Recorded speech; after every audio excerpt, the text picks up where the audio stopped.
Chapter 2. About that time, a certain man of the house of Levi married a daughter of Levi, and the woman became pregnant and gave birth to a son. When she saw how beautiful he was, she kept him concealed for 3 months. When she was no longer able to conceal him, she took a papyrus basket and coated it with bitumen and pitch, and put the child in it, and placed it among the reeds by the bank of the Nile River. But his sister stood at a distance to see what would happen to him. When Pharaoh's daughter came down to bathe in the Nile, her female attendants were walking by the side of the Nile, and she caught sight of the basket in the middle of the reeds. She immediately sent her slave girl to get it. When she opened it, she saw the child, and the boy was crying. She felt compassion for him, but she said, "This is one of the children of the Hebrews." Then his sister said to Pharaoh's daughter, "Shall I go and call a nursing woman from the Hebrews to nurse the child for you?" Pharaoh's daughter said to her, "Go." At once the girl went and called the child's mother. Pharaoh's daughter then said to her, "Take this child with you and nurse him for me, and I will pay you." So the woman took the child and nursed him. When the child grew older, she brought him to Pharaoh's daughter, and he became a son to her. She named him Moses, and said, "It is because I have drawn him out of the water." Now in those days, after Moses had become an adult, he went out to his brothers to look at the burdens they were bearing. And he caught sight of an Egyptian beating a Hebrew, one of his brothers.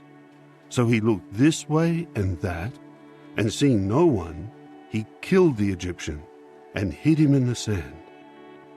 But he went out on the following day, and there were 2 Hebrew men fighting with each other. So he said to the one in the wrong, "Why do you strike your companion?" At this he said, "Who appointed you as a prince and a judge over us? Are you planning to kill me, just as you killed the Egyptian?" Moses now was afraid and said, "Surely the matter has become known."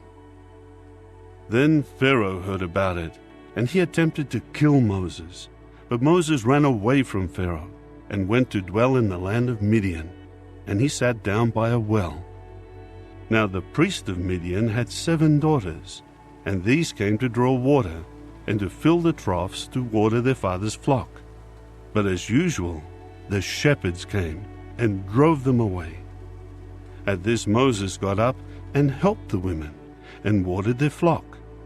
When they came home to their father Reuel, he exclaimed, "How is it that you have come home so quickly today?" They replied, "A certain Egyptian rescued us from the shepherds, and he even drew water for us and watered the flock." He said to his daughters, "But where is he? Why did you leave the man behind?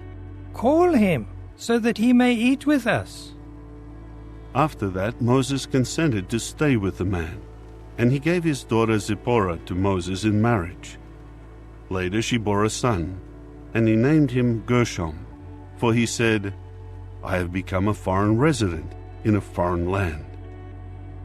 After a long time, the king of Egypt died, but the Israelites continued to groan because of the slavery and to cry out in complaint, and their cry for help because of the slavery kept going up to the true God.